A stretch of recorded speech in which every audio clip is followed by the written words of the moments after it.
Hello everybody, welcome to the Comic Game Movie Show. My name is Deshaun and today I'm here to give you a review of the new Disney original origin movie, or, I guess we're going to call it the Disney origin movie, Cruella. Now, Cruella is the latest in the line of Disney originals. I suppose you would call like Maleficent. Maleficent, I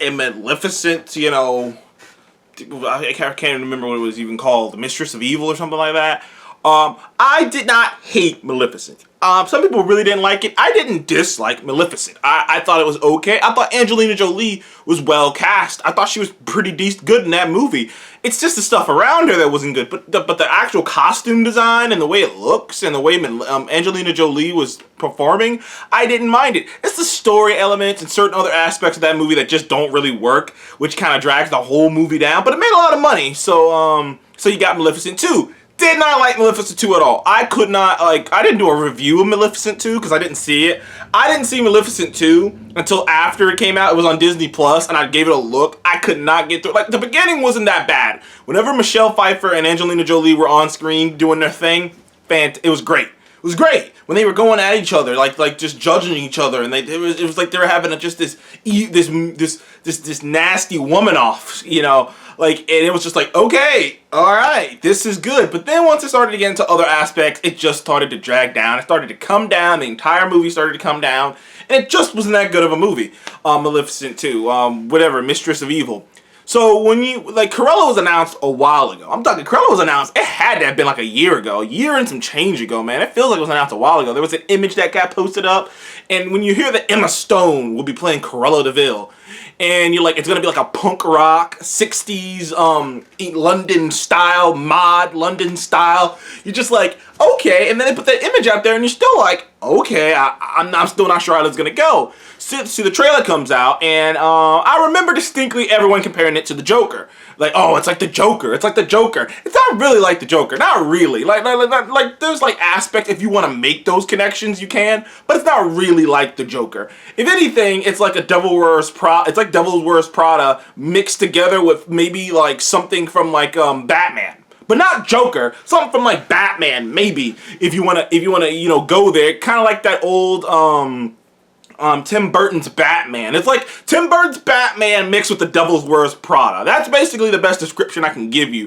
It feels kind of Tim Burton, like the way it kind of looks sometimes feels kind of Tim Burton. First of all, I've been rooting for this movie, and not because I'm a Disney dude, even though I do enjoy Disney. I've already said that before. I've already quoted before why I've kind of been a little bit more of a Disney person than other people. Is because Marvel's there, and I'm a Marvel guy. I'm a big, huge Marvel guy, and sometimes I fear, just subconsciously, I fear if something else is going wrong, if something's going wrong somewhere else, then it's gonna be a trickle-down effect, and it's gonna start fucking with Marvel. Which is why, generally speaking, I am a little bit more lenient towards Disney. Granted, I just told you I didn't like Maleficent 2 at all. I'd have gave that movie like a 3. It really wasn't that good. The best parts of the movie happen at the beginning, and it's not really that good.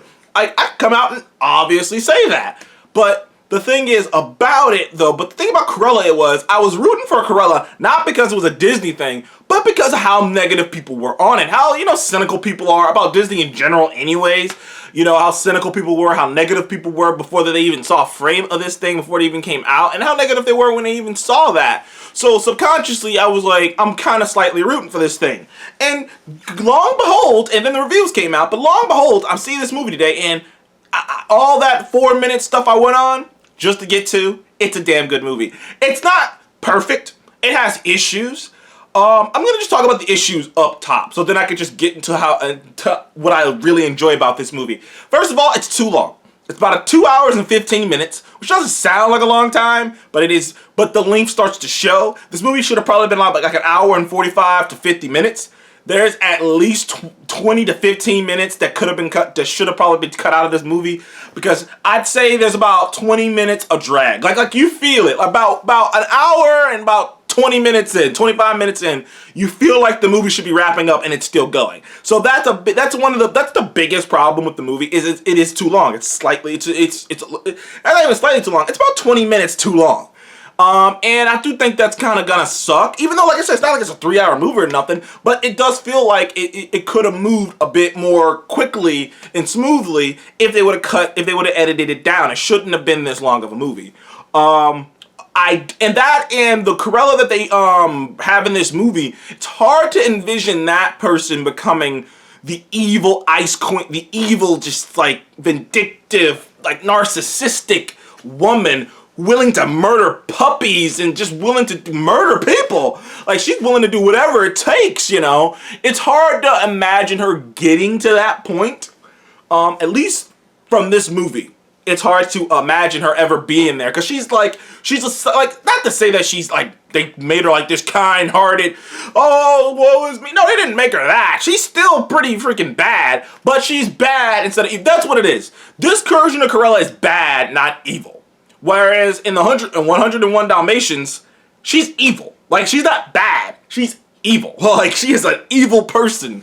So it's hard to imagine her getting from here to there. Like, now granted, like, the way they did it was like, oh, there's a gap of time between the end of this movie and those events of that movie. So if they wanted to, they could, you know, like, it could be easily, you know, inferred that she became even that in her madness, she got even worse and worse over time. So, like, I mean, it could do that. But as of now, that's one of my problems too, is I can't see that version of her becoming that Cruella. She's just a tad bit too nice.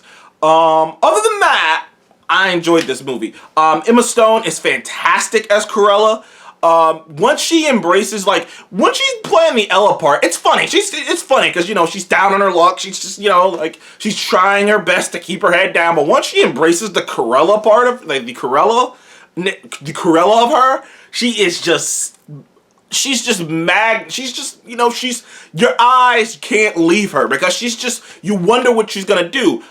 There's another Emma Thompson, who is the Baroness, who is pretty much the villain of this movie. She is, I mean, I don't want to spoil anything for you, but she is an ice queen. Like, while Cruella might be just evil, vindictive, you know, talk you down, is like nasty, Emma Thompson's Baroness is an ice queen. She's, I don't care about you, I don't care about your life, where do you do it? Like she is an ice queen, and she's just coming at people. There's a sequence that was pretty funny in particular. I found myself giggling at, I don't know why, where she gets pissed off about something she hears. Don't want to spoil anything. She picks up a chair and throws it.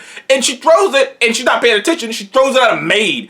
I mean, you know, at a maid, and she hits the maid, and then she looks at the maid and goes, "Why were you in my way?" I was like, wow, she is a nasty piece. When you hear more about her and see more about the Baroness, you're like, that is a nasty woman. I mean, you're like, yeah, man, like, oh, whew, okay, she's crazy. Horace and Jasper are hilarious. They're great in this movie. Especially, I don't know the actors who play them, but they're hilarious because, like, it's just fun, the banter back and forth between the two.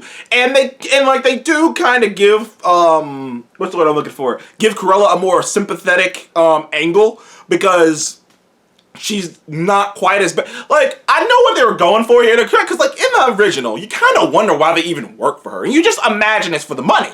But in this, they're kind of going, no. It's kind of like they're old friends who know who she really is underneath all of it. And they're like, well, she's not that bad underneath it. You know, it's kind of like the at least the vibe that I was feeling is, it's the classic,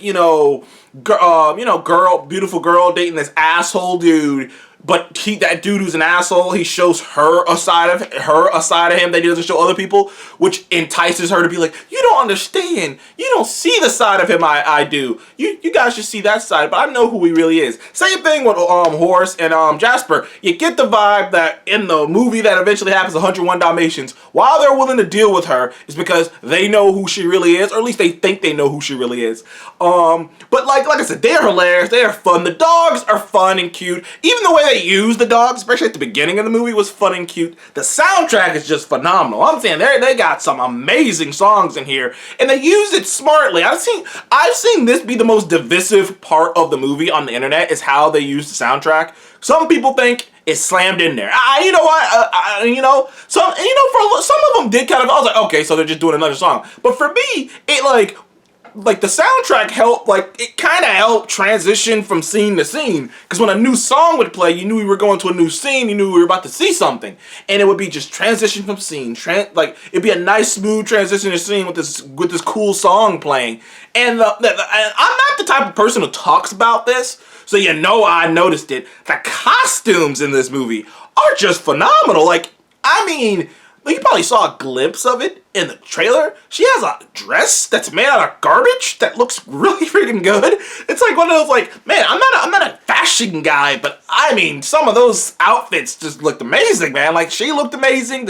The costume design looked amazing. The way the movie is shot is really freaking good. Great cinematography. Like, I don't know if it's on, like that was something I noticed in the Joker movie. If you remember my review of the Joker movie, or you know, still just saying I'm biased without ever watching any of my reviews. I said the cinematography in that was fantastic. Same thing here. Cinematography is great. Like I said, people, I don't got too many complaints. I think the time hurt the movie. I do. Because while I was having a good time, I did feel the time. By the time I got to an hour and 30, I felt it. So I think that hurts the movie. If you go into this movie like most people, I think most people are going to go into this movie with 101 Dalmatian on the brain. There will be aspects of it that are different. There'll be aspects that you go, okay, and you might not be able to believe that this woman could get to that stage. Get to the stage where she's willing to just skin dogs alive. And they play with that in the movie, but like I said, there are some great scenes in this movie, particularly whenever Cruella and the Baroness are on screen at the same time. It is just enjoyable. Like I said, I had a great time with this movie. Now, this movie ain't perfect, so I'm not gonna give it. It's not gonna get 9. It's not gonna get in the 9 territory. But I think this movie's a solid 8. It's a solid 8. It's a solid 8. It's a damn good movie. It's a damn good time. Like I said, I think if you don't go into this movie with any like biases, like if you don't go into this movie with your preconceived notions of the 101 Dalmatians movie, if you don't have if you're not precious about it, you'll probably be able to like this movie. If you are, there's gonna be bits about this movie that don't add up. There's gonna be bits about this movie that you can't really, you can't really get in on. But I don't want to spoil anything, so that's my review of Cruella. I give Cruella an 8. Sometimes it's about an 8.5 on the 8.5, but it was a fun time. Like I said, a bit too long. Hard to believe this character could go as far. And other than that, I had a good time. So thank you guys for joining the Comic Game Movie Show. Please like, subscribe, and I will see you on the next one. Goodbye.